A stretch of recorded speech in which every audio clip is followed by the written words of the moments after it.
morning. Hạnh làm bà lẽ.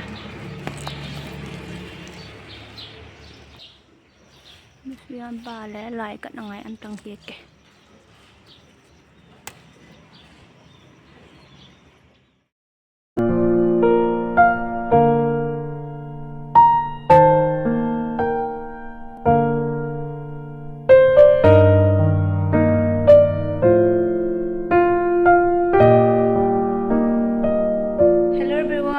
Sigi video se gi stay shuba video jo ni ado ngasigi video se ai khoi Emannabi angang kan tinara pa khara lei ado moi ai gi lu hong bada ya hodaba Emannabi su yawe ado moi la kani hai duna ai moi ga chak samin adoi ni adu gi video ya thagala ka ngasigi chak thomo ga dum thagap du mina boring chu do ma le ba ko du di video ho si Emannabi la kani na ai mai di khara kire di adam mitna ngadi khara kire chanwon thijin gi ya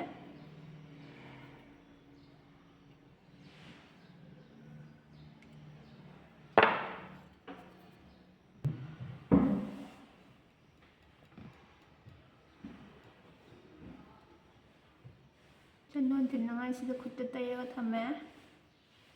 thilak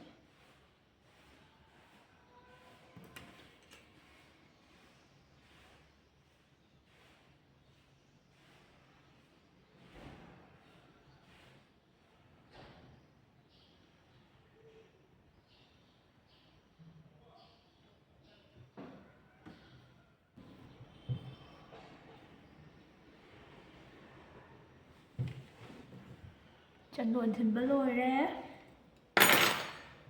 di mascara kitang taige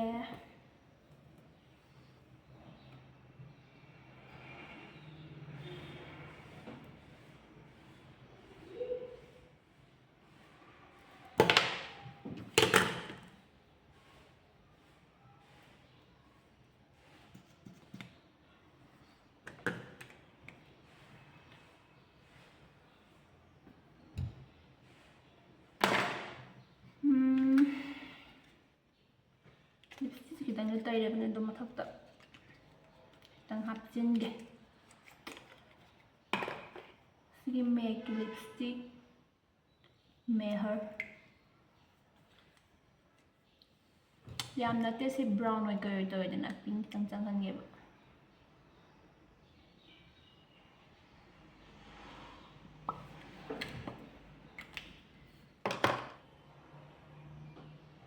ado Emannabi laktoina khadi kire kab kesile ado ngasi khakinati ai disi ge makeup se dum nuti sai tawe si smile channo ma che ma thinba mitna kha ye ko se kire ga le nungai ado dress hongdok ke si dress aman bani Emannabi laktoina ahan ba set ke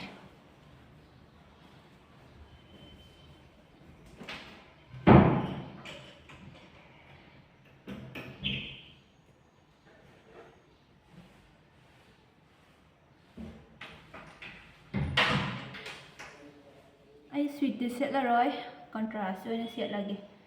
sigi neon color phanem set ani peach color de neon pan ha phi se me ilage ado phi hongdo age adu ga ai chak thongurani adu chak thonggi video oina mate ama hapa age adu polap recipe oina ga hapa ara sidi khara samjil lage ba recipe gi ko na mak asigi sen daily vlog ke type tausi ado ai chak thongdo ni na sampun sille loire chak thongdo urani chak thongbo mo ngahak yengminarasi empomba hap na ngai na pak pi se mara yaw na amtang phuk ke ya bu ya der ba ni khut se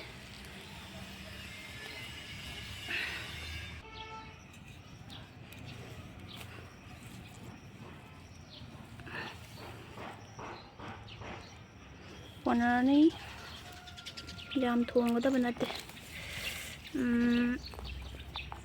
mayam Emannabi amde ma sa janing de Chagempomba janing ye aina he WhatsApp set sa Chagempomba thagat padu de ma janing ye hai Chagem kitang pombi ge ma chal du su dre hwai thak kam ta yaw dre haidi phang da bra khang de ai thu udre ba ko yum da rai ba khara nam pom mani hawai ton leire sina ikai thabi leire adina pak pi leire sina hangam ko da ko hingon lagi eu ta ina khara malu bani Nga anidang thakpiye khajing amta tharoi yensu thongdoinina ko sida mora pang leire ado ai thongba horage ado yam henta thongba video de thagal aroi amani sum thagal thang ore man thang o hin hande ngoi ngoi ngori amani thakpille yen kitang thakke sing sing ha ngaure sisina saigi machal mayam do aina machu ro moro ko to tan si haptil lage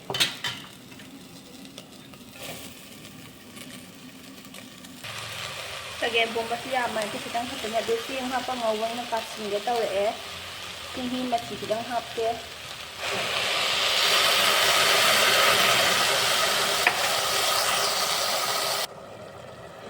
sing hi mis da sing grado sing kitang hai hauge yarani si sauraga cheng si munnaba phutlani aduduga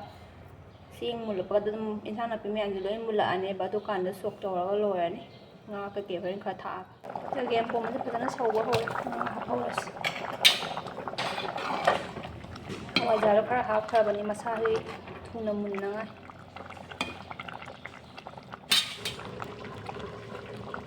fazana makon tare e dana yang sangka hawai na hauras Ngode pa manin ko ho.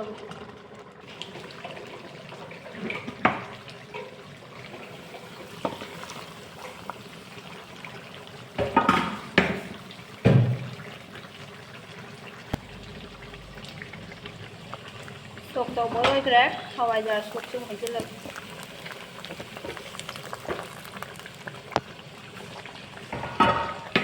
Pakon di tha oi pakon ada pakon habra pakon tabasa dia ko pakon manam hanya Chagempombasu swai jalo sille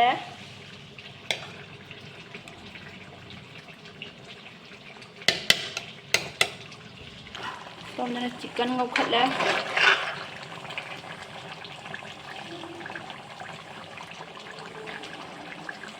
kang na ngau doi ni ma hi yaw tin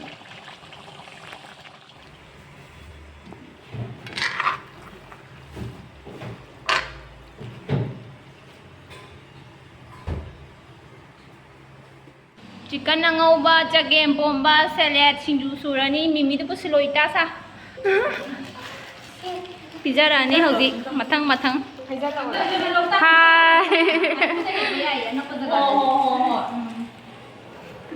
singju sure Chagempombasu mayam chamina rage hodi ko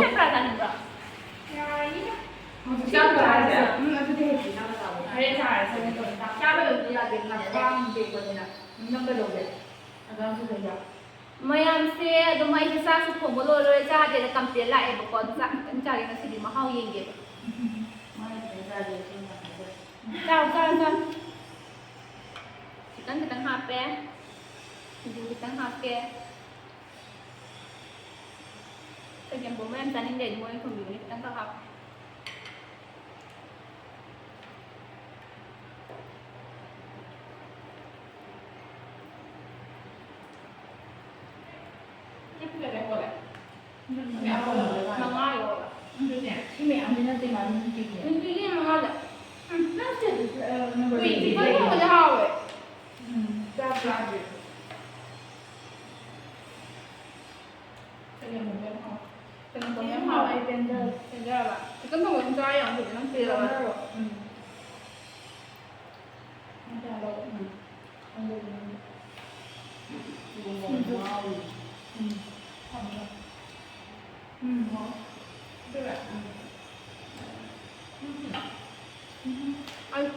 anh ra bao người mà chuyện tiền sâu với anh tôi có rất là đẹp Chagempombasu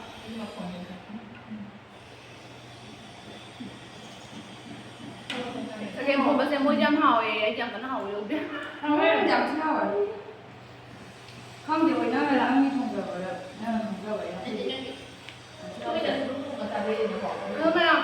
mà đi men của phần đó với thả ra phòng chấm anh đi ghép ta bây giờ sao mà tăng được sự mới màn cha đi khôi màn phụ nữ chấm anh là gì Lady floor mà lady. Floor mà lady là hai đi lady. Lady. Ôi mi làm được cái mà Emannabi ma'am hallage thong la ek thindo gi guys. Ado Emannabi ma'am su yum hamba tholake aduna ai thindokpige tholake ado moi lakpase yam nungai kuine go unorodra unaba yam su nungsi wari ga mayam sanaraga khunungai ama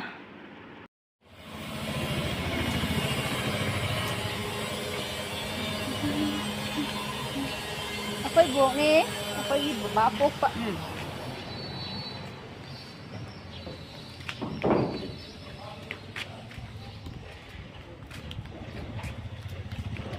Emannabi thillure chatkre che asida phama mo ai get olu